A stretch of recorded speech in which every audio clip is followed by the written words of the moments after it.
Good morning, students. In previous lecture, we completed the one sentence answers.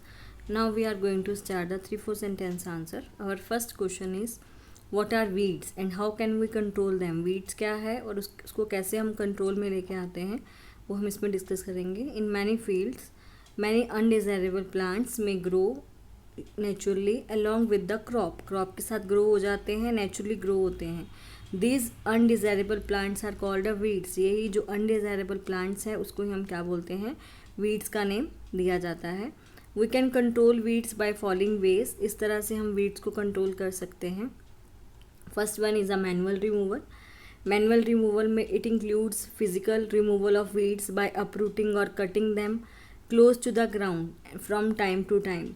Weeds को uproot से या cutting करके, ground से cutting करके टाइम टू टाइम हम उसको रिमूव कर सकते हैं. This is done with the help of a खुरपी और अ हैरो. ये खुरपी के हेल्प से या हैरो की हेल्प से करा जाता है. Next one is a tilling. Tilling में the process of loosening and turning of soil is called a tilling.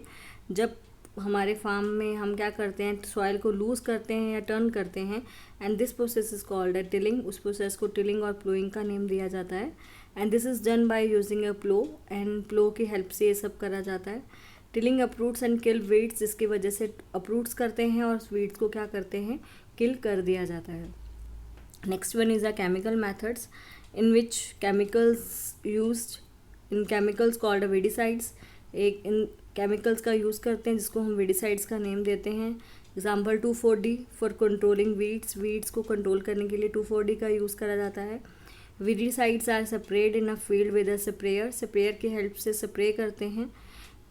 ठीक है, तो ये सब थे कि वीड्स क्या हैं and how can we control them. उसको हम कंट्रोल में कैसे लेके आते हैं. And next one is a advantages of a fertilisers. अब हमने डिस्कस करना है एडवांटेजेस, फर्टिलाइजर्स के एडवांटेजेस डिस्कस करने हैं एंड डिसएडवांटेजेस को डिस्कस करेंगे.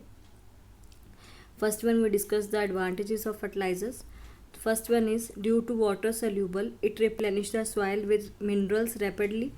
हम ये वाटर सोल्यूबल करके, वाटर में ऐड ऑन करके ये सप्लाई सॉइल को रिप्लेनिश करता है विद मिनरल्स के साथ. Its effect is instant. इसका जो अफेक्ट है वो इंस्टेंट है. And crop production increases. इससे क्रॉप की जो प्रोडक्शन है वो इंक्रीज हो जाती है. Second one is fertilisers can be supplied according to whichever mineral is needed in the soil.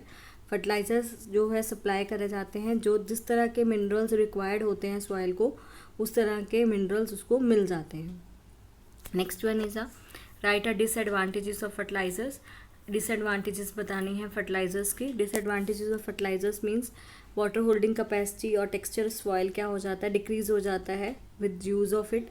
जैसे जैसे हम फर्टिलाइजर्स का यूज़ करते हैं उसकी वाटर होल्डिंग कैपेसिटी है, उसका टेक्सचर है वो ख़राब हो जाता है. Due to water soluble it washes out with rainy water. Wash हो जाते हैं रेनी वाटर से, वो वॉश हो जाते हैं. It is relatively costly. और ये क्या है, कॉस्टली हैं. क्लियर. ये थे उसके डिसएडवांटेजेस ऑफ अ फर्टिलाइजर्स. तो ये फर्स्ट चैप्टर के हमने इसमें कवर अप कर दिए हैं. Now we are going to start our next chapter. Our next chapter is chapter number 3, synthetic fiber and plastics. Its first question is explain why plastic containers are favored by for storing food. मतलब जो plastic के containers को क्यों use करते हैं food को store करने में. देखिए, plastic containers are favoured for storing food because plastic do not react with the food. जो भी प्लास्टिक है वो रिएक्ट नहीं करता फूड के साथ. They are not corroded easily corrode भी नहीं रहता. They are strong, light and durable. ये स्ट्रॉन्ग है, लाइट है और ड्यूरेबल है. They are cheaper as compare to metal containers and easy to use. वो चीपर है as comparative to metal containers और इजी टू यूज़ है और इजीली हम उसका यूज़ कर सकते हैं. क्लियर. इसीलिए प्लास्टिक कंटेनर्स फेवर्ड हैं फॉर स्टोरिंग अ फूड को स्टोर करने में. Right. Now next one is Rana wants to buy shirt for summer. Should he buy cotton shirt और a shirt made of from a synthetic materials. Advise Rana giving your reason. अब Rana bye करना चाहता है, वो किस तरह की शर्ट को बाय करेगा, ठीक है, ताकि वो क्या करे, उसको समर में किस तरह की शर्ट बाय करनी है, कॉटन की या सिंथेटिक की, ये सब हमने उसको बताना है. देखिए, cotton are absorb water while synthetic material can not absorb water. All know cotton has pores that let the airs in and out. Pores present है जिसकी वजह से एयर क्या हो जाती है, इन और आउट ईजिली हो जाती है. ठीक है. फिर उसके बाद on the other hand synthetic materials are very tightly woven. जो सिंथेटिक मटेरियल्स होता है वो टाइटली वूवन होता है, ठीक है, उसमें एयर एंड आउट नहीं हो पाती एयर, और जिसकी वजह से जो भी है वहाँ पे एयर पास ना हो पाए और वो क्या हो जाते हैं, उसमें एक तो एयर, कॉटन में एयर पोर्स प्रेजेंट है, एयर आउट हो इन आउट हो रही है, उसमें प्रेजेंट ही नहीं होते पोर्स, तो इन आउट होती ही नहीं है, जिसकी वजह से जो सिंथेटिक फाइबर्स हैं, सिंथेटिक मटेरियल है, वो वाटर को एब्जॉर्ब कर ही नहीं सकता है। Clear? On the other hand, synthetic materials are very tightly woven and hence they do not allow air to pass in and out. Clear? Now next question is avoid plastic as far as possible. Plastic को हमने जितना हो सके avoid करना है, किस reason से करना है वो हमने बताना है।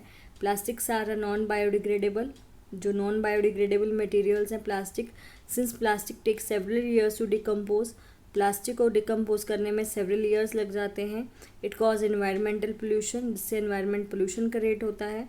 Besides the burning process in the synthetic material is quite slow, burning process है जो सिंथेटिक मटेरियल का वो क्या है, थोड़ा धीरे है।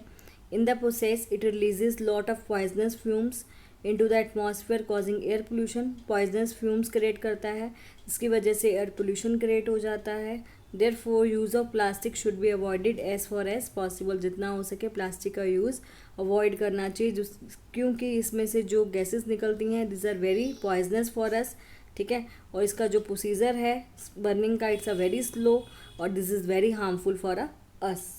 Okay, now next, manufacturing synthetic fibre is actually helping conservation of forest. Comment, अब जो सिंथेटिक फाइबर है वो एक्चुअली कंजर्व करने में हेल्प करता है फॉरेस्ट को। कमेंट करो।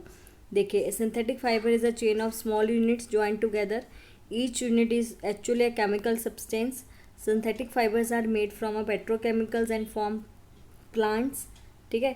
दस for manufacturing synthetic fibre we do not need to cut trees और use products obtain from animals. इसके लिए ना आपको किसी भी प्लांट्स की ज़रूरत पड़ रही है ना किसी एनिमल के प्रोडक्ट की ज़रूरत पड़ रही है, जिसकी वजह से आपको फॉरेस्ट को कट नहीं करना पड़ता, because it is made from the petrochemicals, this is the man made, ठीक है, राइट। इसमें किसी भी एनिमल्स और प्लांट्स की ज़रूरत नहीं पड़ती, जिसकी वजह से so in this there is no need to cut the trees because in this no use of plants and animals, right. So we are conservation of forest से हम क्या कर रहे हैं, कंजर्व कर रहे हैं फॉरेस्ट को। Next one is give example to show that plastic are non corrosive in nature. Plastic क्या है, नॉन करोसिव है क्योंकि plastic do not react with water and air, ठीक है, दे डू नॉट करोड, क्योंकि easily do not decompose when left in the open for a long. आप decompose हो नहीं सकता, चाहे हम इसको ओपन में रख दें फिर भी ये डिकम्पोज नहीं हो सकता। दे do not react with any chemical या सब्सटेंस, किसी भी केमिकल या सब्सटेंस से रिएक्ट करता ही नहीं है। एग्जाम्पल पॉलीथीन है, इसका किसी भी थिंग पर कोई भी डिफरेंट क्रिएट नहीं होता, कोई भी प्रॉब्लम क्रिएट नहीं होती, ये रिएक्ट नहीं करता, करोड नहीं होता, डिकम्पोज नहीं होता, चाहे ओपनली ये पड़ा रहे, इसलिए किसी केमिकल के साथ भी रिएक्ट नहीं करता है। एग्जाम्पल इसका है polythene, right. Now next one is should the handles and the Bristol of a brush B made of the same material. जो हैंडल हैं और जो ब्रश के ब्रिस्टल्स हैं सेम मटेरियल से बने हैं, ऐसा वो नहीं, वो दोनों अलग अलग मटेरियल से बने हैं। जो भी तुम्हारा हैंडल्स हैं वो बना है थर्मो सेटिंग प्लास्टिक से, और जो ब्रिस्टल्स हैं it's made with the thermo plastics, क्योंकि थर्मो प्लास्टिक्स आर सॉफ्ट, ठीक है, उसको वो डेलिकेट है, सॉफ्ट है, बट थर्मो सेटिंग प्लास्टिक है वो एक बार ही आपने उसको बना दे, उसके बाद उसको रिसाइकलिंग करना, उसको एक बार ही मेल्ट करना, it's a very difficult task, right. So no handle and toothbrushes bristles should not be made of the same material. Reason क्या है, handles need to hard and strong, so it is made up of thermosetting plastics, and the toothbrushes bristles need to be soft and delicate, so it made of a thermoplastic. Clear, दोनों के materials both materials are different, क्योंकि both की जो quality है वो दोनों की different है, so it's a material is also different. Clear, तो इसमें मैंने सिर्फ 2 चैप्टर्स ही कवर अप करे हैं, क्योंकि 3-4 सेंटेंस आंसर है, it's a difficult for your learn, आपको मुश्किल होती है थोड़ा लर्न करने में, इसलिए आप धीरे धीरे करा रहे हो ताकि आप इजीली इसको लर्न कर सको। ओके, तो आज का हमारा यहाँ पे ही फिनिश होता है, नेक्स्ट चैप्टर हम नेक्स्ट वीडियो में स्टार्ट करेंगे।